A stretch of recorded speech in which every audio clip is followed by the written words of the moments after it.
Da lição de hoje.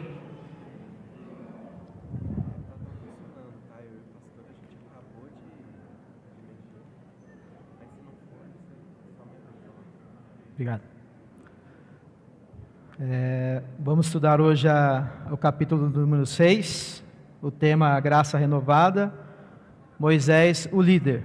O livro que nós estamos estudando é O Senhor do Impossível, e ele traz alguns ensinamentos, lições preciosas para nós, de pessoas que viveram nessa providência, esse sobrenatural de Deus ao longo da história, principalmente do povo de Israel, da nação de Israel. A gente viu no primeiro capítulo sobre Abraão, que recebe de Deus uma ordem de deixar a sua terra e a sua parentela e iniciar uma jornada de fé. E aí, ao longo da sua jornada de fé, ele vai conhecendo a Deus, vai desenvolvendo a sua confiança no Deus que se apresenta para ele como um Deus provedor, um Deus que sustenta a sua vida, um Deus que cumpre as suas promessas. Então ele vai caminhando e tendo mais intimidade com esse Deus, a ponto de ser chamado amigo de Deus. E Deus faz uma promessa que dele ia nascer, ia fazer uma grande nação que abençoaria todas as nações da terra. E Deus cumpre esse propósito ao longo da história.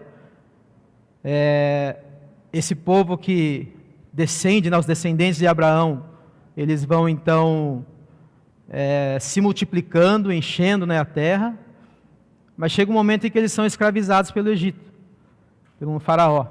E aí, neste momento, Deus levanta esse grande líder, depois de 400 anos, Deus levanta o líder Moisés para tirar o povo da escravidão do Egito. Já foi falado nas lições anteriores, e aí nós vamos chegar nesse capítulo em que vamos conhecer um pouco dessa liderança de Moisés, como é que Deus capacitou Moisés a enfrentar uma jornada tão difícil, por um deserto, lugar de escassez, lugar de tantas provações e dificuldades. Como é que ele provou o coração de Moisés, esse líder tão amado, nesse contato com o povo e nesse, vamos dizer assim, em toda a sua capacidade de liderar um povo diante de uma situação de escassez, de dificuldade, de incredulidade do povo, de queixas e murmurações. A gente vai entender, no que se propõe o escritor do livro, ele vai mostrar para a gente como que a graça de Deus acompanhou Moisés e capacitou Moisés durante essa caminhada pelo deserto, essa jornada pelo deserto, e como que Moisés enfrentou essas dificuldades debaixo da graça de Deus. O que é a graça de Deus?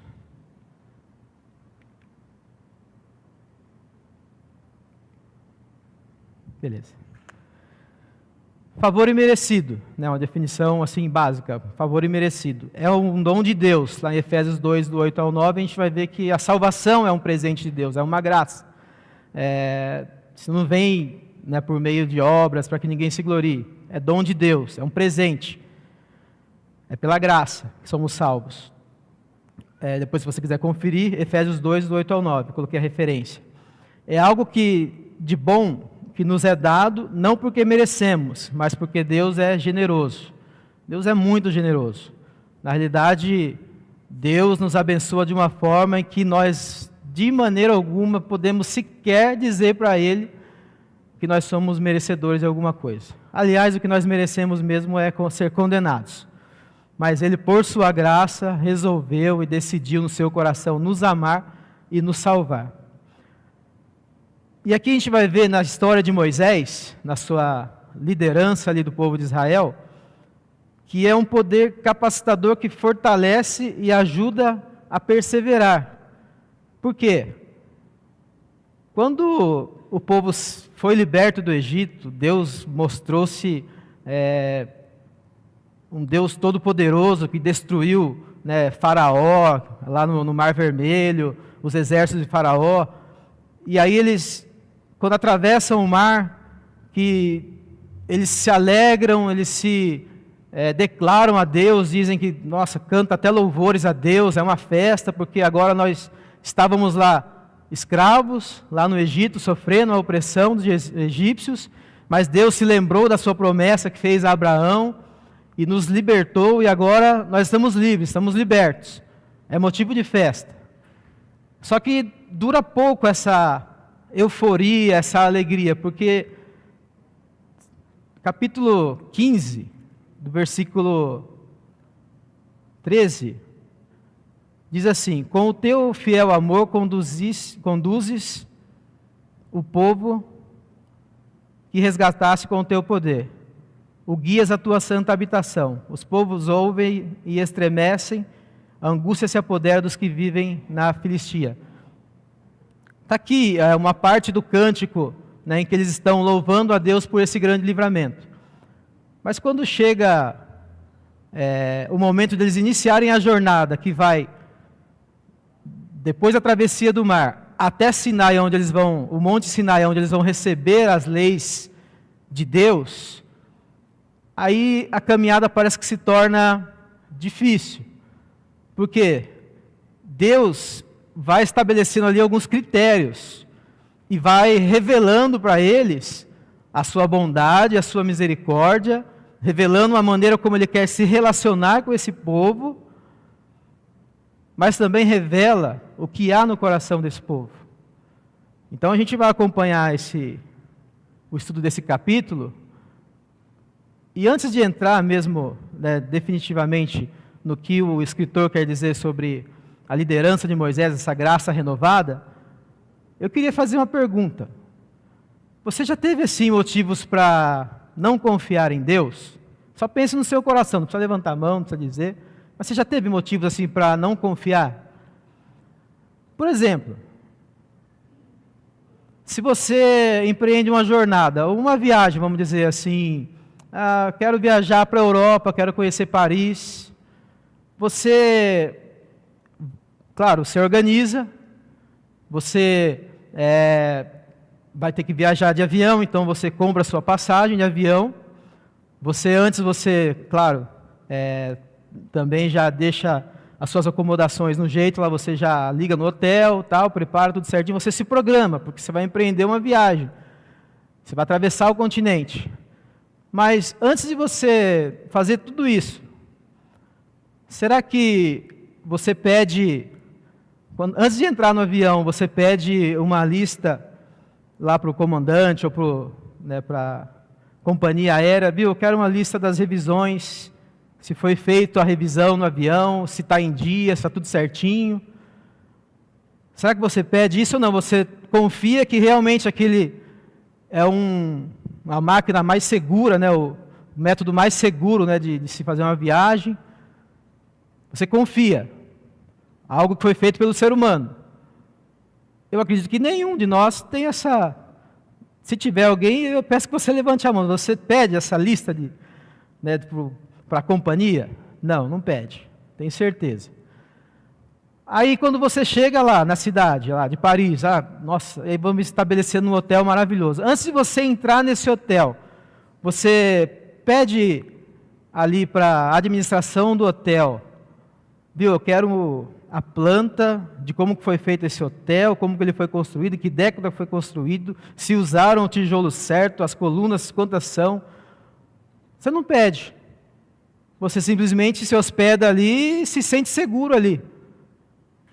E se sente à vontade de desfrutar ali aqueles momentos, porque é uma viagem que você se programou e simplesmente, né, você não se atenta a esses pequenos detalhes. Eu quero que você pense nisso um pouquinho e traga para a sua jornada de fé. Porque lá em Hebreus, no capítulo 11, vai dizer para a gente que a fé é o firme fundamento. Agora, na nossa jornada de fé, da vida cristã, isso é essencial, é um ingrediente, depois a gente vai ver um pouco mais para frente, mas a fé é um ingrediente especial para a nossa caminhada e essencial. Por quê? Lá em Hebreus também 11, versículo 6, diz que sem fé é impossível agradar a Deus. E depois ele mostra uma lista de pessoas que pela fé caminharam com Deus, enfrentaram dificuldades, tal, foram mortos por animais, queimados em fogueira, tal. E ali, para mim, é uma lista, eu digo assim para mim, mas para nós, né? É uma lista de que como a nossa caminhada de fé, ela vai se desenvolvendo e a gente tem as garantias. Assim como eu citei esse exemplo de você fazer uma jornada. A gente vai caminhar uma jornada de fé com Deus e tem ali, você lendo Hebreus capítulo 11, ou o livro de Hebreus inteiro, se você ler, mas você vai entender que você pode confiar nesse Deus, que Ele nunca vai te decepcionar na caminhada, que Ele nunca vai te abandonar, que Ele sempre vai renovar a sua graça sobre a sua vida. Ali é a garantia de que aquele que começou a boa obra na sua vida, Ele é fiel para completá-la até o dia de Cristo. Então, entendendo isso, vamos agora aprender com essa jornada de Israel o que nós não devemos fazer, que é a tônica do livro de Êxodo, e a tônica dessa caminhada de fé, né, dos israelitas. Por quê? De todos os sinais que eles viram lá no Egito, Deus operar para livrá-los da escravidão. Quando chega um momento de dificuldade, eles querem voltar para lá. Eles desanimam, eles dizem, queremos voltar para o Egito, porque lá tinha tudo que a gente precisava. Uma mentalidade de escravo, uma mentalidade, sabe, de que não reconhece que Deus é tão bondoso e que Deus os amou de uma maneira, de uma forma assim que eles não mereciam. Então a gente, olhando para a caminhada de Israel, a gente vai entender que a gente precisa aprender com eles a não cometer os mesmos erros. Lá em Romanos capítulo 15, verso 4, se eu não me engano, diz assim que tudo que foi escrito, para o nosso ensino foi escrito. Então, tudo que foi relatado aqui como a história de Israel, foi nos ensinado, mas para a gente pegar o exemplo deles, e como fala lá em Hebreus, no começo do livro lá de Hebreus, ele fala, não sejam como os murmuradores. Se hoje ouvires a voz do Espírito Santo, não endureçais o vosso coração, como no dia da provação. Então tem essas advertências. Então, Deus ele é perfeito em mostrar para nós a história de Israel de uma maneira tão especial, que Moisés vai descrever em detalhes. E assim, quando você está escrevendo uma história de alguém, dificilmente você aponta os defeitos, os problemas. Não, você vai descrever sobre um personagem, você omite algumas coisinhas, mas aqui de Israel, tipo Moisés, principalmente, ele não omite nada da história de Israel. As dificuldades que eles tiveram em confiar em Deus, em acreditar que Deus seria capaz de levá-los ali do Egito, ou seja, depois da travessia do Mar Vermelho até o Monte Sinai e estabelecer eles na terra de Canaã. É essa jornada em que a gente vai desenvolver um pouco aqui o raciocínio e poder aprender sobre a graça renovada de Deus. Vamos ler uma leitura bíblica aqui no capítulo 15 de Êxodo, capítulo 15, versículo 22 ao 27.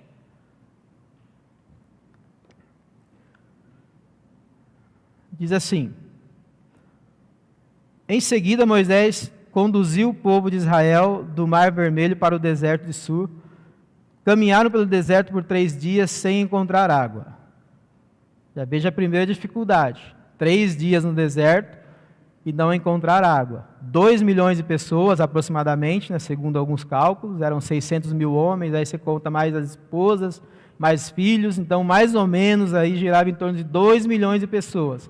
Olha o desafio de Moisés de conduzir 2 milhões de pessoas num deserto, num sol escaldante, É claro, eles tinham alguns recursos ainda que eles tinham trazido do Egito, mas logo se tornou insuficiente aqueles recursos. Então, depois de 3 dias, sem encontrar água, quando chegaram a Mara, descobriram que a água era amarga demais para beber, e por isso chamaram aquele lugar de Mara. Então, olha, você já está numa dificuldade, caminhando no deserto, sem encontrar água por 3 dias. A gente, se passar um dia sem tomar água, ou se passar horas, né, sem tomar água, já fica meio insatisfeito. Agora você imagina esse povo, 3 dias de caminhada, criança pedindo, pai, me dá água, a esposa reclamando, viu, não tem água. Então você imagina a dificuldade desse povo. Quando eu li a primeira vez assim, a Bíblia assim, com tanta vontade de ler, quando eu chegava nessas partes aqui, eu ficava, tipo assim, na minha ingenuidade, eu olhava para trás e, puxa, mas Deus supriu eles lá, libertou eles, e é como chega aqui, eles estão reclamando de água, que não tem água. É que eu também não me colocava no lugar deles. Mas na segunda vez que eu li, que eu fui me encontrando dentro dessa situação, dessa jornada, aí eu fui entendendo que as nossas limitações, elas às vezes nos fazem murmurar, ou se queixar. E foi o que aconteceu com os israelitas. O povo começou a se queixar e se voltou contra Moisés. O que beberemos? Perguntavam. Então Moisés clamou ao Senhor, e o Senhor lhe mostrou um pedaço de madeira. Moisés o jogou na água, e ela se tornou boa para beber. Tem todo um simbolismo aqui, né, de Mara é um lugar de águas amargas, e isso fala para nós, né, dessa amargura que Israel experimentou também lá no Egito, porque foram anos de escravidão forçada. E não pense que ser escravo, como eles vão dizer lá para frente, eu preferia ter voltado porque lá tinha carne, lá tal, carne à vontade. Não, escravo não é e nunca será bem tratado, de maneira alguma. Então essa nação, ou essa reclamação do povo de Israel, de que no Egito, quando era escravo, tinha tudo de bom, não tinha.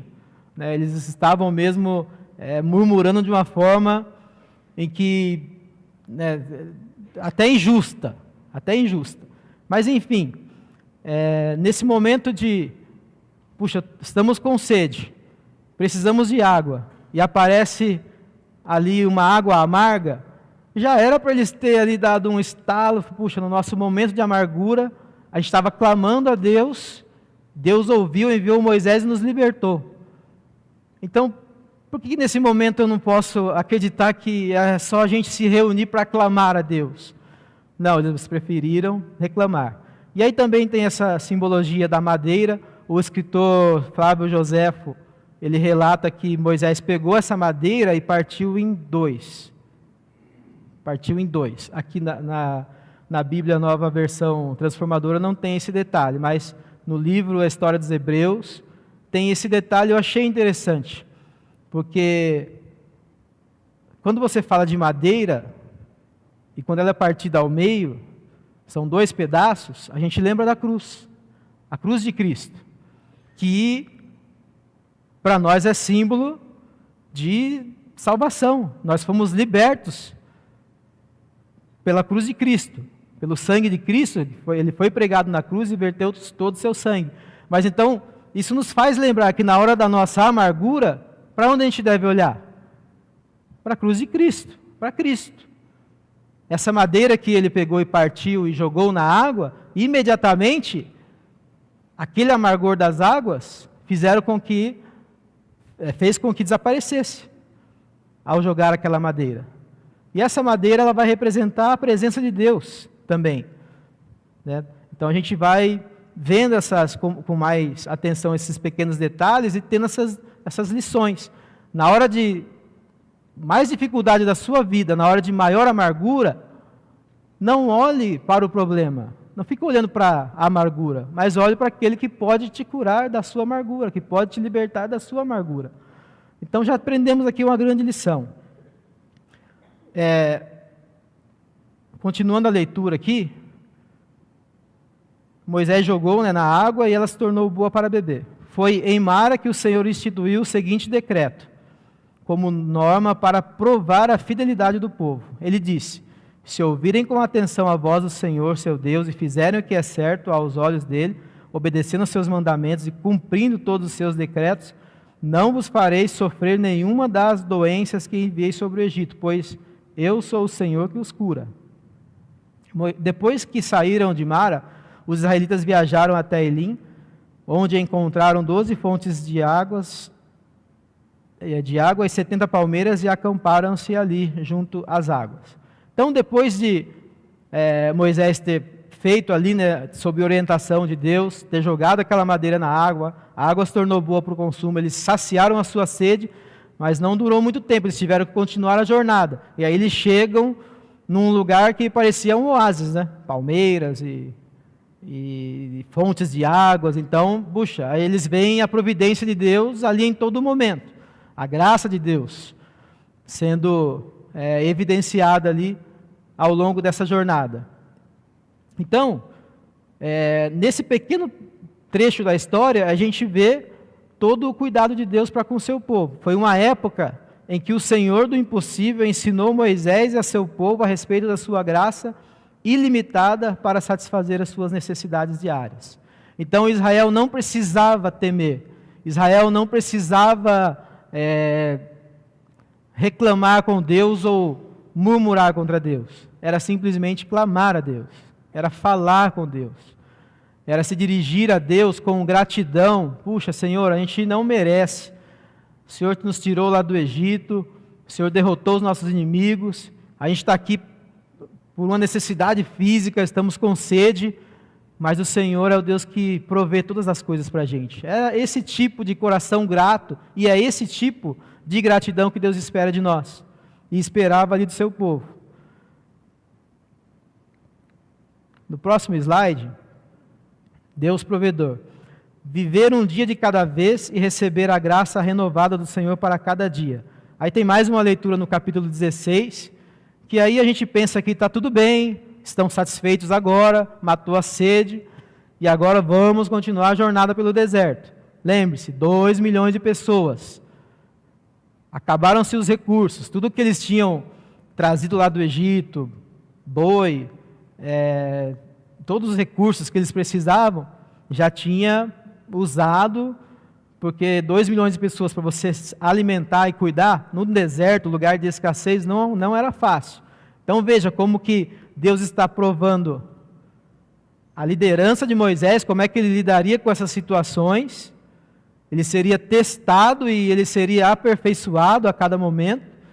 E ele também está provando a fidelidade do povo.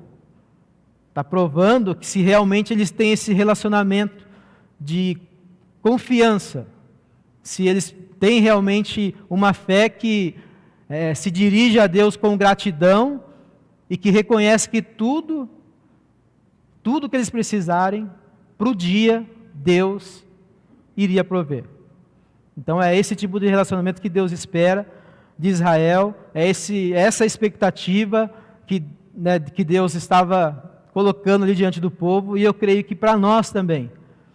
Para nós é o que Deus espera que nós tenhamos uma atitude de gratidão e de reconhecer que tudo que vem de Deus é bom, até as lutas, até as provações, até os momentos em que você entra numa dificuldade, é providência de Deus. E quando você reconhece isso, eu não vou dizer que a caminhada se torna mais fácil. Não. A caminhada não se torna mais fácil. Mas Deus faz com que, em meio à escassez, Ele se revele para você como um Deus de abundância. Um Deus que faz maravilhas, como fez aqui com esse povo.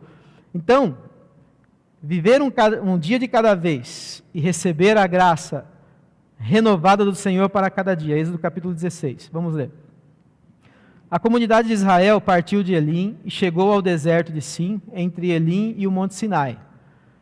Então eles estavam praticamente aí no meio do caminho. No 15º dia do segundo mês, após a saída do Egito. Também ali toda a comunidade de Israel se queixou de Moisés e Arão. Se ao menos o Senhor tivesse nos matado no Egito, lamentavam-se. Lá nós nos sentíamos em volta de panelas cheias de carne e comíamos pão à vontade. Mas agora vocês nos trouxeram a esse deserto para nos matar de fome. Então olha a queixa. É claro, a gente precisa analisar que era a realidade daquele povo. Qual era a realidade? Puxa, 2 milhões de pessoas precisando de alimento. Não era fácil. Moisés aqui também está sendo testado no limite, porque as queixas, eles se dirigiam ao líder. Moisés, foi você que tirou a gente lá do Egito. Eles não dirigiam a queixa diretamente a Deus, mas lá na frente a gente vai ver que Moisés fala, viu, vocês não estão reclamando comigo, vocês estão, as queixas que vocês trazem a mim, vocês estão, na realidade, dirigindo a Deus. Porque ele sabia que a sua liderança vinha de Deus. Ele estava ali capacitado por Deus para conduzir aquele povo. Então, o Senhor disse a Moisés, vejam, farei chover comida do céu para vocês diariamente. O povo sairá, recolherá a quantidade de alimento que precisar para aquele dia. Com isso, eu os provarei para ver se seguirão ou não as minhas instruções. No 6º dia, quando recolherem o alimento e o prepararem, haverá o dobro do normal. Assim Moisés e Arão disseram a todos os israelitas, ao entardecer vocês saberão que foi o Senhor quem os tirou da terra do Egito. Pela manhã verão a glória do Senhor, pois ele ouviu as suas queixas, que são contra ele, e não contra nós. Moisés dizendo, o que fizemos para vocês se queixarem de nós? E Moisés acrescentou, o Senhor lhes dará carne para comer à tarde, e os saciará com pão pela manhã, pois ouviu suas queixas contra ele. O que fizemos? Sim, suas queixas são contra o Senhor e não contra nós. Moisés repete essas palavras para deixar bem claro que as queixas ou as murmurações que eles estavam fazendo estavam sendo dirigidas a Deus. Vocês estão reclamando do Deus que tirou vocês de um tempo de 400 anos de escravidão. Vocês estão murmurando contra um Deus que executou seu juízo contra a nação que oprimia vocês. Vocês estão murmurando contra um Deus que fez vocês atravessarem o Mar Vermelho quando vocês estavam lá em aperto, cercados por todos os lados, e vocês queriam voltar para o Egito. Deus abriu o mar na frente de vocês, vocês atravessaram em terra seca. E vocês chegaram do outro lado, e depois o exército de Faraó perseguiu vocês, mas o mar se fechou e Deus acabou com o inimigo de vocês.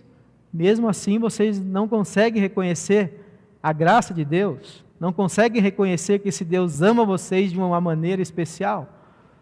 Vocês continuam murmurando, vocês continuam se queixando contra Ele. Então Moisés deixa bem claro aqui que todo tipo de queixa que a gente faz contra alguém que é chamado por Deus, que está à frente, né, que tem ali a sua convocação, né, feita por Deus, não é bem essa palavra convocação, mas quem exerce um papel de liderança, quando você dirige uma murmuração a essa pessoa, você está dirigindo a Deus. Então, Moisés deixa bem claro para que esse povo pense no que eles estavam dizendo para Deus.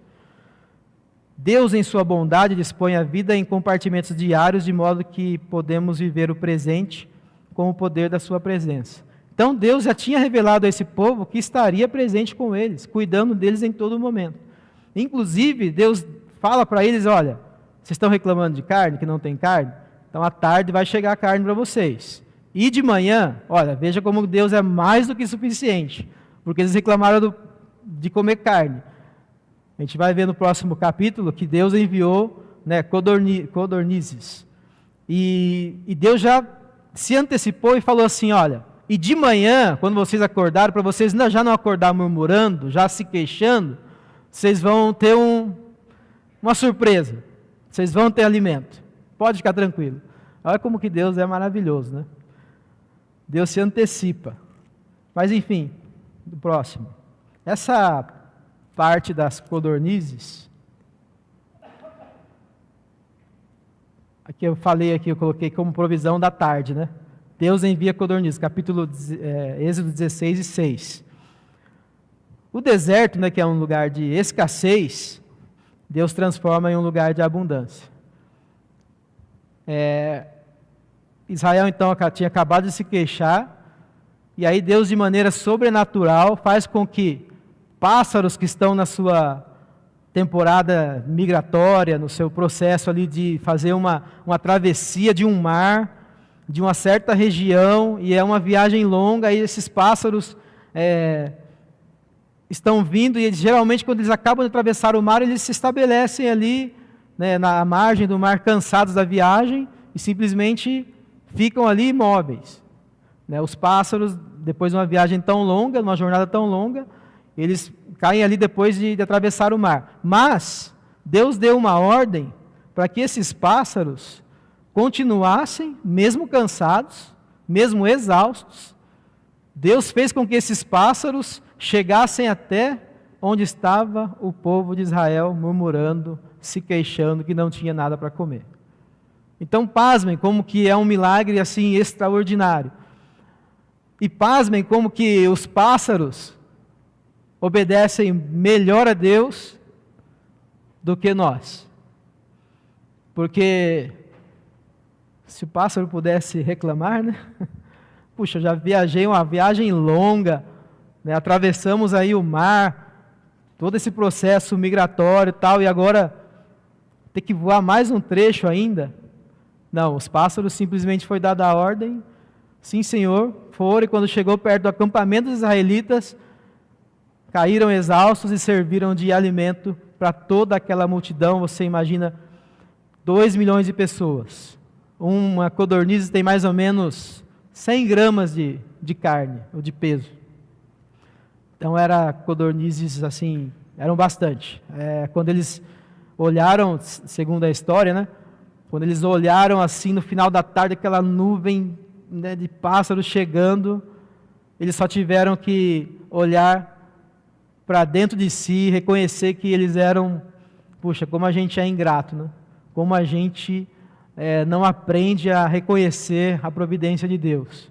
E eles veem aquelas codornizes chegando e caindo ali, eles recolhem, se alimentam, enchem a barriguinha, estão satisfeitos, e aí vão dormir. Quando eles acordam, o que tem de manhã? Um tal de maná. É uma neblina,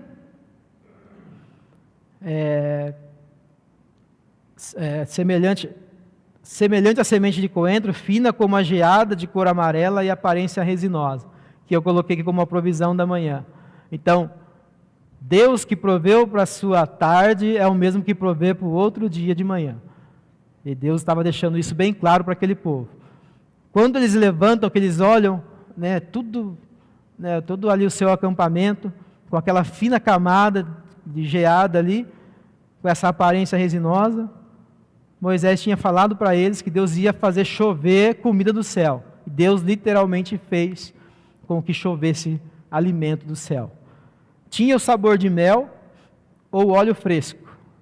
Antes tem a expressão, né, vamos dizer assim, de espanto, né, que é isto, que se tornou, né, até o nome, né, desse alimento, né, o maná. Está lá em Êxodo 16 e 15, vamos conferir aqui, só para a gente entender aqui. Êxodo 16 e 15.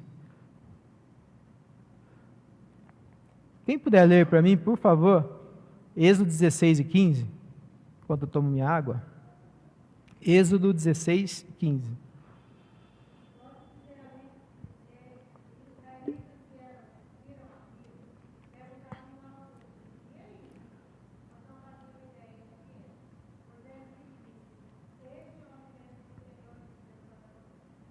Amém. Então, olha como que Deus se antecipa. Quando eles levantam de manhã, já tem o café da manhã, já está na mesa, já está preparado. Deus é aquele que se antecipa às nossas necessidades. Quando tem um ditado que diz assim, quando você está indo com a farinha, né, a pessoa já vem com o bolo, né? É o que Deus está mostrando para eles aqui. É claro que eles tinham que recolher o maná, eles tinham que preparar ali, eles faziam ali bolos, né? Porque esse maná tinha um sabor de mel e óleo fresco. Então o maná ilustra a especial provisão de Deus para Israel no deserto. Como eu coloquei aqui no slide anterior, que o deserto é um lugar de escassez, mas Deus transforma em um lugar de abundância. Deus, por sua graça e bondade, de modo sobrenatural, sustentou o seu povo, fornecendo-lhes água e comida no deserto. Então esse é o primeiro processo em que Moisés atravessa junto com o povo, e que eles veem a graça de Deus sendo renovada a cada dia, e além disso Deus estabelece algumas regras para esse recolhimento do maná. Deus ia fazer com que todo dia de manhã eles levantassem, ia ter lá, né, o maná, a comida, tudo certinho, mas que eles recolhessem o necessário para aquele dia, que eles não podiam pegar a mais. Só que mesmo assim, alguns, por não confiarem em Deus, na sua graça, na sua providência, falaram, não, eu vou garantir aqui um pouquinho para amanhã, porque vai que. E aí, no outro dia, o que acontecia? Estava podre, apodrecia. Então, quando a gente tenta amar a Deus e deixando de confiar nele, é uma total falta de, vamos dizer assim, de fé. Porque não confiar em Deus plenamente, totalmente, é reconhecer que Ele cuida de nós em cada momento, todos os dias. Eu vivo hoje, crendo que Ele vai me sustentar. E amanhã? Eu não estou lá ainda, mas Ele está lá. Deus já está lá, no meu amanhã. Então por que eu vou temer? Se o mesmo Deus que está cuidando de mim hoje, será que Ele não vai ter capacidade de cuidar de mim amanhã? Será que a força dEle vai falhar amanhã? A força que Ele está te dando hoje vai falhar amanhã? É o que Israel precisava entender. Israel tinha provado da graça de Deus em todo o seu processo, desde o seu chamado lá com Abraão, a sua história com os patriarcas, com José lá no Egito, com a escravidão, a libertação, travessia do Mar Vermelho, todos os dias. E agora nesses momentos em que estava com falta de água no deserto, falta de alimento, Deus se mostrou presente em todos os momentos, E agora, e o seu amanhã? Quem é que cuida do seu amanhã? É Deus. Esse mesmo Deus. A gente não precisa temer o amanhã, se Deus vai estar lá. Sempre. No próximo. A falta de fé tem memória curta. Como a gente já falou aqui, sem fé é impossível agradar a Deus. Se tem uma coisa que deixa Deus irado, e deixou Deus irado com essa nação de Israel, foi a falta de fé, a falta de confiança e essas queixas que se tornaram corriqueiras ao longo da história de Israel. A gente viu aqui um trecho de 2 capítulos e existe mais queixas do que agradecimentos. E aí eu estava pensando enquanto eu estava estudando, foi como que a gente às vezes sobrecarrega a nossa liderança, né? Quantas vezes a gente marca uma audiência com o nosso pastor, ou uma sessão de aconselhamento com os nossos pastores, ou com as nossas lideranças de pequenos grupos, e a gente só traz problemas, só traz murmurações, queixas, não está dando certo lá no meu trabalho, porque no meu casamento, porque isso e aquilo. Se você colocar todas as queixas, e aí você se lembrar de quantas vezes o pastor ora por nós, e quantas vezes ele está intercedendo por nós, e marcar um dia, assim, não de aconselhamento, mas dizer assim, pastor, eu quero marcar um dia porque eu quero contar o quanto eu sou abençoado por eu ter a sua liderança, por o Senhor ter orado por mim. Será que vai equivaler? Será que eu vou ter aqui uma montanha de reclamações, e talvez 1 ou 2 vezes eu Peguei o pastor ali no corredor, falei, pastor, eu quero agradecer porque Deus ouviu a oração que o senhor fez. Eu acho que a gente vai passar vergonha. Acho que muito difícil, né, eu não vou nem provocar aqui os pastores, mas eu acho muito difícil alguém agendar um dia para ser atendido no escritório ou na sala dos pastores e de desfrutar com o pastor uma bênção. Ir lá e trazer um bolo, um café, falar, pastor, eu vim aqui porque, olha, puxa vida, o Senhor é uma bênção na minha vida, o Senhor, aquele dia que eu precisei, o Senhor me aconselhou e Deus respondeu e foi uma bênção e agora as coisas estão dando certo. Vem, você vem. Muitas vezes a gente não faz isso. E é o que acontecia aqui com Israel. Essa falta de fé que não se lembrava de tudo aquilo que Deus tinha realizado por eles. O medo do futuro produz o esquecimento fácil das bênçãos. Então a gente, ao invés de olhar para Deus, que já está lá no futuro, a gente olha para a dificuldade que vai ter lá no futuro. Mas amanhã eu vou ter que fazer isso, vou ter que fazer essa correria, vou ter que trabalhar, vou ter que... Não. Se você olhar e pensar e falar para Deus, falar, Senhor, eu sei que eu não cheguei aí ainda, o Senhor já está aí no meu amanhã. E eu confio que o Senhor tem coisas boas para mim, como tinha e revelou para Israel que tinha muitas coisas boas ainda para fazer na vida desse povo tão ingrato. Então, quando você for colocar a sua expectativa no futuro, ou se lembrar de que, puxa, eu tenho tantos planos e projetos, olhe primeiro para Deus. Ele vai estar lá, sempre estará lá. Não se esqueça de que Ele é o mesmo Deus que esteve com você até hoje, que caminhou com você até hoje, que trouxe você até aqui hoje, para lembrar você de que é Ele quem te salvou, Ele quem abençoa a sua família, Ele que abençoa o seu trabalho, é Ele quem prepara todas as coisas, para que a sua vida, na sua vida, você reconheça que é a graça, é por misericórdia, é porque Ele é generoso, e não porque a gente merece alguma coisa. A fé é o ingrediente principal da jornada.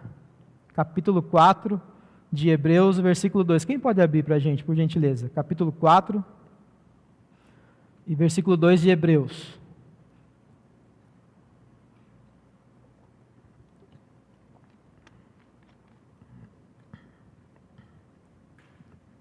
Quem achou pode ler.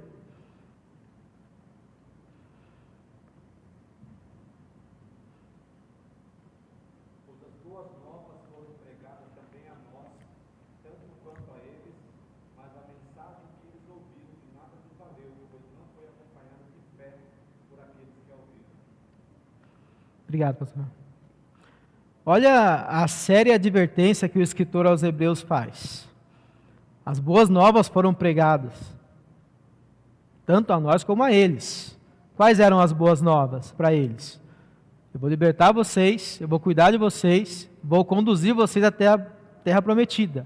Deus se comprometeu a realizar isso. Deus se comprometeu. A sua palavra, Ele é fiel à sua palavra. E foi fiel. Nunca abandonou os israelitas pelo deserto.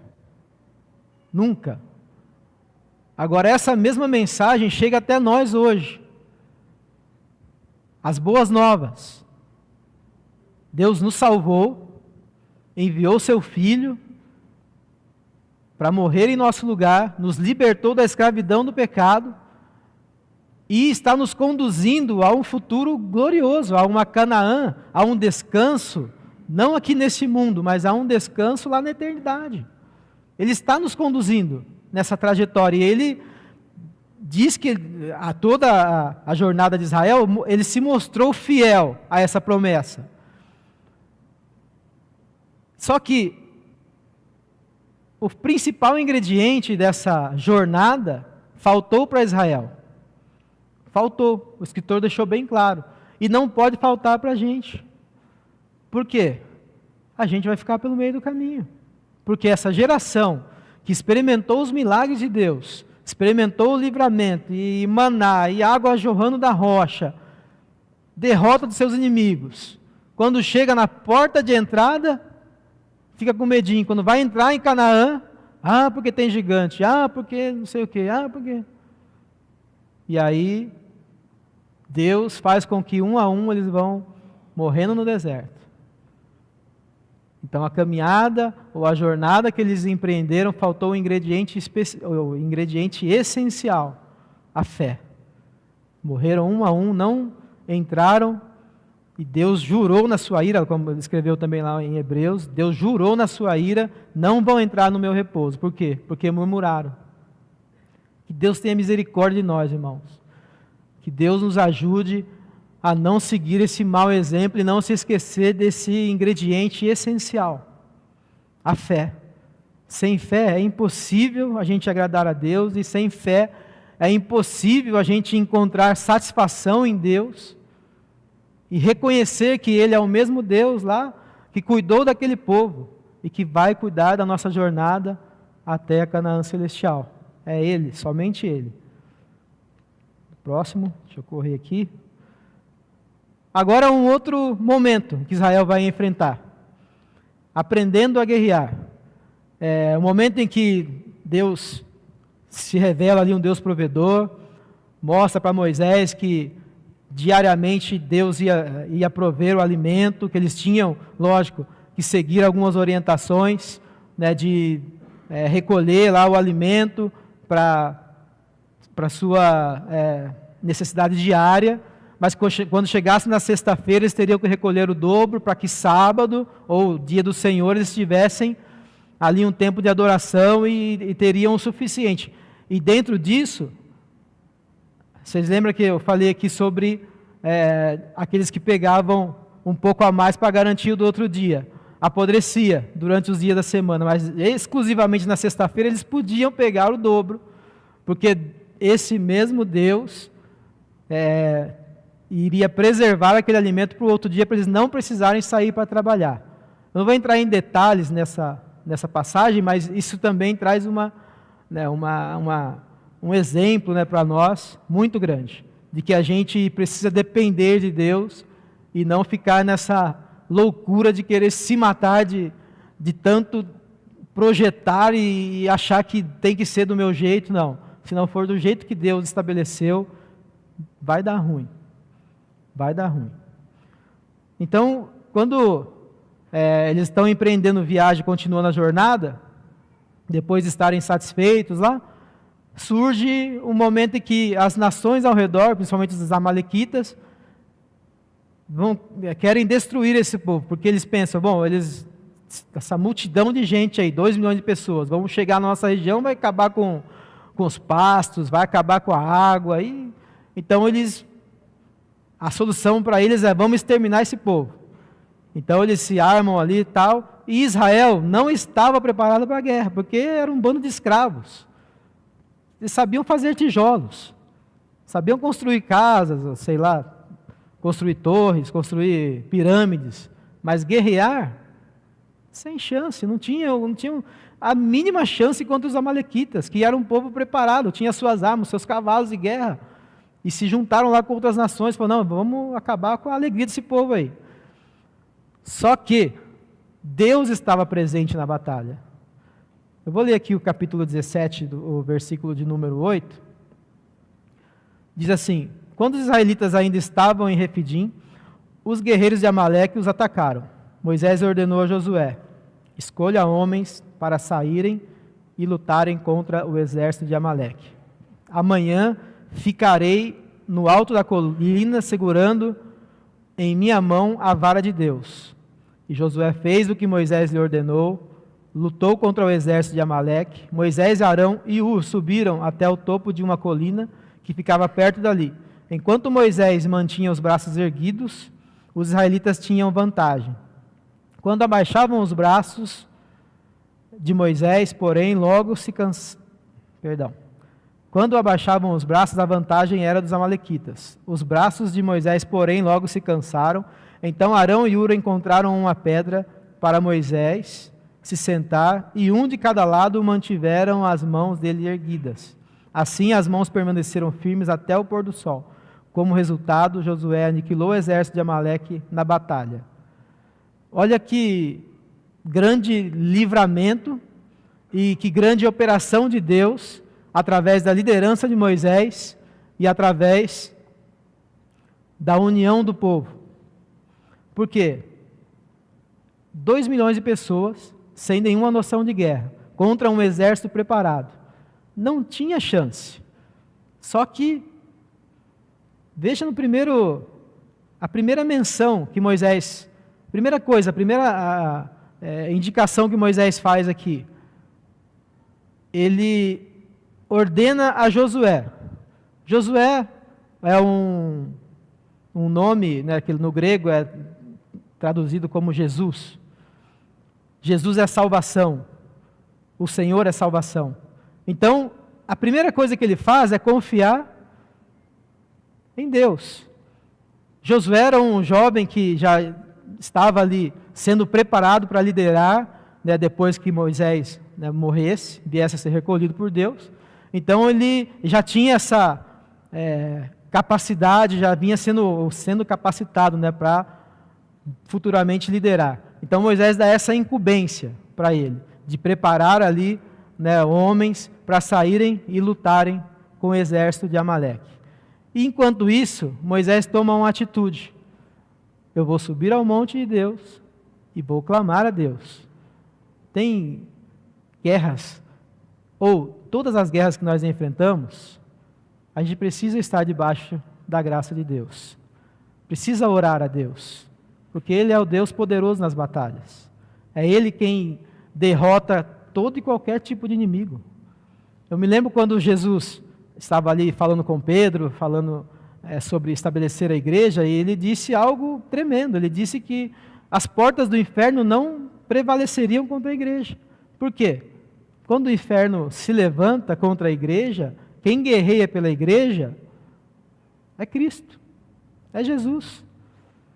Então a gente não tem o que temer. A gente tem um general de guerra, a gente tem Jesus à nossa frente, do nosso lado, na nossa retaguarda. Não temos o que temer. E Moisés entende isso. Ele sobe ao monte, começa a orar, começa a clamar, só que, em certo momento, as suas mãos se cansam.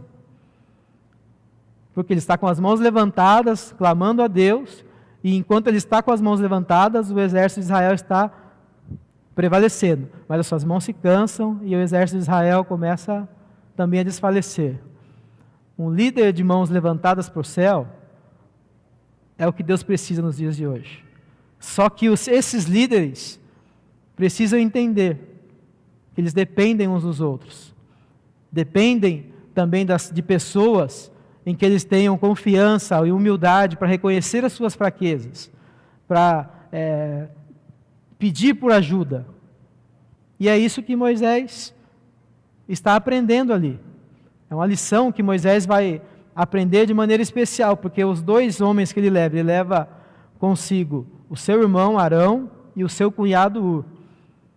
E quando eles percebem toda essa tônica de que as mãos levantadas garantem a vitória e as mãos, né, caídas é derrota, eles simplesmente se envolvem, eles simplesmente ajudam Moisés, eles simplesmente oferecem ali toda a sua ajuda para poder manter as mãos de Moisés levantadas, e por isso Israel tem uma grande vitória. Então, o que nós aprendemos? A fórmula da vitória: depender de Deus e um dos outros. Versículo 9, né, depender de Deus, e o versículo 10 e 13, depois você acompanha, a gente já está encerrando quase, vai ter aí essas referências. Moisés aprendeu que ser grande é estar disposto a receber força dos outros da mesma maneira como recebia do Senhor.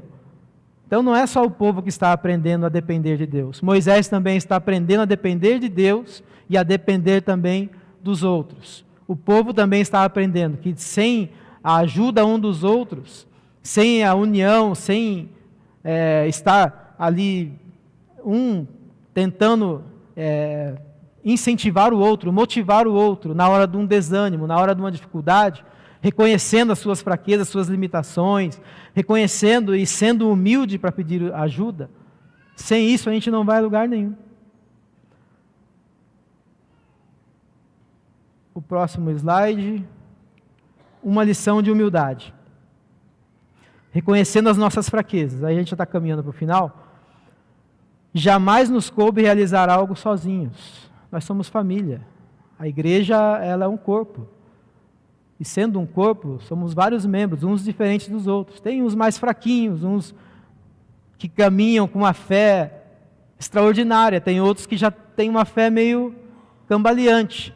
Mas esse que tem a fé mais extraordinária não pode ficar zombando ou menosprezando aquele que tem uma fé com mais dificuldade. Não, ao invés disso, ele se coloca à disposição daquela pessoa. Precisamos um dos outros para vencer as batalhas da vida. A batalha é do Senhor, mas Ele prefere vencer através da nossa cooperação. E por último, experimente a graça renovada de Deus. Saia daqui hoje e reconheça que você pode lançar sobre Ele toda a sua ansiedade, que Ele tem cuidado de cada um de nós. Reconheça isso. Tudo o que temos é o dia de hoje. Jesus vai deixar bem claro lá em Mateus capítulo 6 e 34. Não andeis ansiosos. Por que vocês estão ansiosos? Olha os passarinhos. Veja aí toda a criação, todo o cuidado que Deus tem por eles. Será que Deus não vai cuidar da gente? Conte a Ele a sua necessidade. Filipenses 4,16. Sejam conhecidas diante de Deus por súplicas, orações, todas as suas necessidades. E peça aos outros que intercedam por você. Não se sinta envergonhado de pedir ajuda. Não se sinta. Nós estamos aqui porque dependemos uns dos outros. O novo maná está à sua disposição. E Arão e Ur estão sempre ao seu lado. Amém? Deus abençoe e um ótimo domingo a todos.